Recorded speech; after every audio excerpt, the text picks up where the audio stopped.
નેતાના આપના નેતા આમને સામને આવી ગયા છે. આક્ષેપ એવો છે જેતર વસાવે ધડાકામાં આવ્યા અને આખું તાલુકા પંચાયતના પ્રમુખ સાથે બબાલ થઈ છે.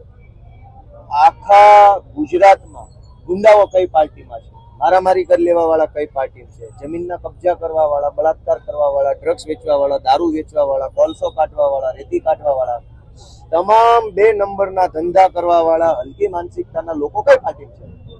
એ પછી ભાજપ વાળા એમ કે ચૈતર વસાવાએ અમને લાફો માર્યો, તો ગુજરાત આવું માનશે નહીં. કેમ કે મારામારી કરવા વાળા બધા ભાજપમાં છે.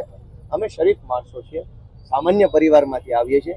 તકલીફ એ વાતની કે 2022ની ચૂંટણીમાં ચૈતર વસાવા જેવો સામાન્ય પરિવારમાંથી આવતો, જેને કોઈ ઓળખતું નહોતું, એવો સામાન્ય આદિવાસી યુવાન જંગી બહુમતીથી ધારાસભ્ય બની ગયો.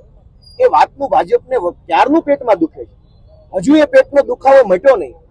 ત્યાં વિસાવદરથી ગોપાલ ઇટાલિયા પાછો જીતી ગયો, એટલે બળતરામાં ઓર વધારો થયો, પીડા ઓર વધી.